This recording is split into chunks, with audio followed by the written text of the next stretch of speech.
संज्ञा। संज्ञा इसका इंग्लिश होता है नाउन। इसका परिभाषा यानी संज्ञा का परिभाषा होता है, संज्ञा उस विकारी शब्द को कहते हैं जिससे किसी विशेष वस्तु और जीव के नामों का बोध हो, उसे क्या चीज कहते हैं? संज्ञा कहते हैं। इसका एक और परिभाषा है, किसी प्राणी, वस्तु, स्थान, गुण या भाव के नामों को संज्ञा कहते हैं। इसका एक और परिभाषा है, संसार में जो कुछ हम देखते हैं उसे संज्ञा कहते हैं। यानी संसार में जितने भी नाम हैं उस सारे नामों को हम संज्ञा कहते हैं। जैसे में वस्तु के नाम के अंतर्गत आता है अनाज, रेडियो, किताब, पुस्तक, मोबाइल। स्थान के नाम के अंतर्गत आता है कुतुब मीनार, नगर, भारत, पटना, हिंदुस्तान। भाव में आता है वीरता, बुढ़ापा, बचपन और शादी आ जाता है। आगे जानते हैं संज्ञा के भेद के बारे में। संज्ञा के 5 भेद हैं। पहला व्यक्तिवाचक, इंग्लिश होगा इसका प्रॉपर नाउन। दूसरा जातिवाचक, इसका इंग्लिश होगा कॉमन नाउन। तीसरा भाववाचक संज्ञा, इसका होगा इंग्लिश एब्स्ट्रैक्ट नाउन। चौथा समूहवाचक संज्ञा, कलेक्टिव नाउन। पांचवा द्रववाचक संज्ञा यानी मटेरियल नाउन। अब एक एक करके बारी से हम लोग जानते हैं।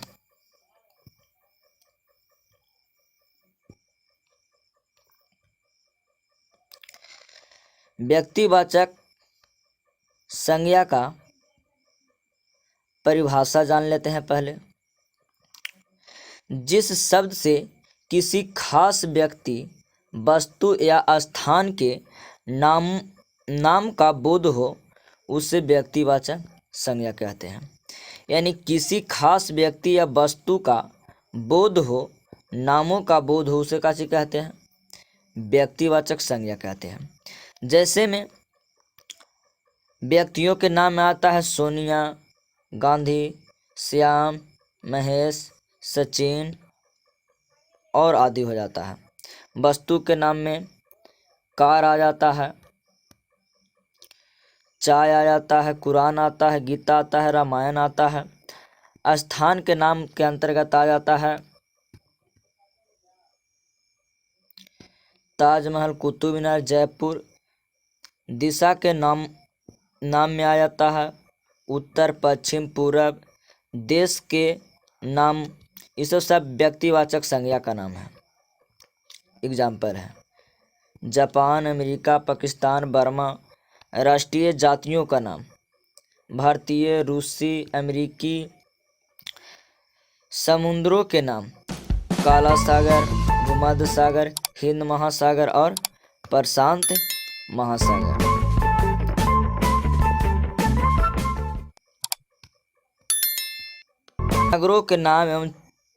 नगरों के नाम और चौकों एवं सड़कों के नाम वाराणसी, गया, चांदी चौक, हरिशन रोड, बर्मा मार्ग, अशोक मार्ग। पुस्तकों के नाम में आता है रामायण, ऋग्वेद, धर्मयुग, इंडियन नेशन, आर्यव्रत, ये सब आ जाता है। ऐतिहासिक में आ जाता है पानीपत का पहली लड़ाई, सिपाही विद्रोह, अक्टूबर क्रांति। दिनों के नाम और महीनों के नाम, ये सब व्यक्तिवाचक संज्ञा के एग्जाम्पल हैं। मई, अक्टूबर, जुलाई, सोमवार और आदि हो जाएगा। त्योहारों के नाम होली, दिवाली, रक्षाबंधन, विजयदशमी, ये सब व्यक्तिवाचक संज्ञा का एग्जाम्पल था। अब जानते हैं दूसरा, जातिवाचक संज्ञा किसे कहते हैं। जातिवाचक संज्ञा किसे कहते हैं, इसका परिभाषा होगा, जिस शब्द से किसी जाति के सभी प्राणियों या पदार्थों का बोध हो उसे जातिवाचक संज्ञा कहते हैं। और दूसरा परिभाषा सुनिए, जिस शब्द से संपूर्ण जाति को यानी पूरी जाति का बोध हो उसे जातिवाचक संज्ञा कहते हैं। जैसे में लड़का यानी लड़का बोले तो पूरा लड़का का बोध हो गया यानी पूरी लड़का का, पक्षी पूरी पक्षी का, वस्तु पूरी वस्तु का, नदी पूरी नदी का, जितना भी नाम है नदी का वो सब हो गया, मनुष्य जितना भी मनुष्य का नाम है सो हो गया, मनुष्य, पहाड़। आगे थोड़ा सा हम जान लेते हैं कि जातिवाचक के अंतर्गत क्या आता है और व्यक्तिवाचक के अंतर्गत क्या आता है।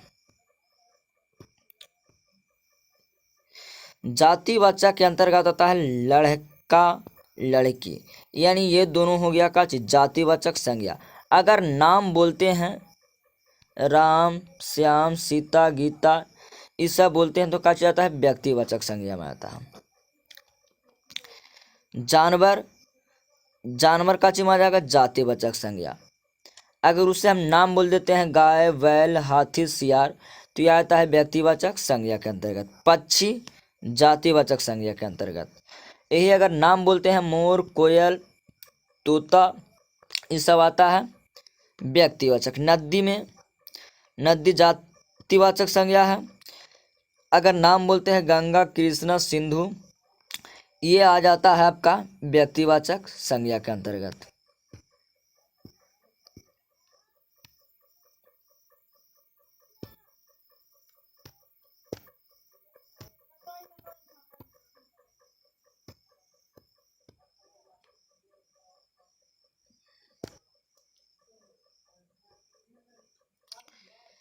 फल,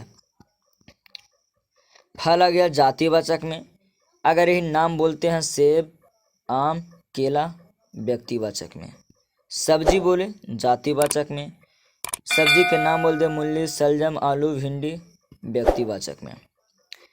दिन माह जातिवाचक में, यही नाम बोल दिए रविवार जनवरी मार्च ये हो गया व्यक्तिवाचक में। वस्तु के नाम, वस्तु अगर बोले तो आ गया जाति में, यही नाम बोल देते हैं कुर्सी मकान पुस्तक कलम आ जाएगा व्यक्तिवाचक में। शहर बोलते हैं तो आता है जातिवाचक में। यही नाम बोलते हैं अलग अलग पटना रांची दिल्ली कोलकाता ये सब बोलते हैं तो आ जाता है व्यक्तिवाचक में। आगे जानते हैं तीसरा है भाववाचक संज्ञा। इसका परिभाषा जान लेते हैं पहले। भाववाचक संज्ञा का परिभाषा, जिन शब्दों से किसी प्राणी या जिन शब्दों से किसी प्राणी या पदार्थों के गुण भाव स्वभाव या वास्तव का बोध हो उसे भाववाचक संज्ञा कहते हैं।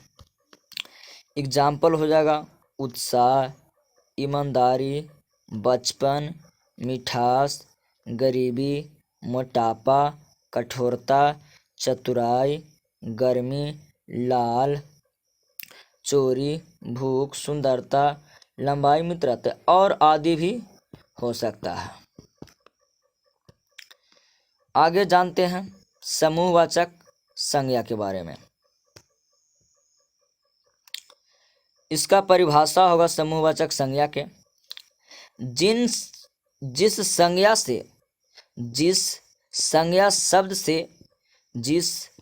शब्द से वस्तुओं के समूह या समुदाय का बोध हो। फिर से सुन लीजिएगा, जिस संज्ञा शब्द से वस्तुओं के समूह का बोध हो उसे क्या चीज कहते हैं, समूहवाचक संज्ञा कहते हैं। एक और परिभाषा है समूहवाचक संज्ञा के, जिस संज्ञा से किसी व्यक्ति या वस्तुओं का समूह का बोध हो उसे समूहवाचक संज्ञा कहते हैं। फिर से सुनिए हम ध्यान से। जिस संज्ञा से किसी व्यक्ति वस्तु का समूहों का बोध हो उसे समूहवाचक संज्ञा कहते हैं। जैसे में भीड़, जनता, सभा हो गया, कक्षा हो गया, गुच्छा हो गया, कुंज हो गया, मंडल, दल, सेना, वर्ग, बाजार आदि और भी हो सकता है। आगे जानते हैं हम लोग द्रव्यवाचक संज्ञा।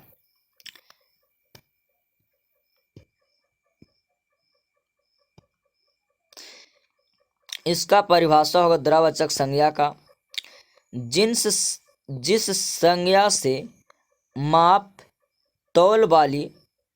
संज्ञा से माप तौल वाली वस्तु का बोध हो उसे द्रव्यवाचक संज्ञा कहते हैं। जिस संज्ञा से माप तौल वाली वस्तुओं का बोध हो उसे द्रव्यवाचक संज्ञा कहते हैं। एक और परिभाषा है, आप इसमें से कोई एक परिभाषा कोई भी बोल सकते हैं।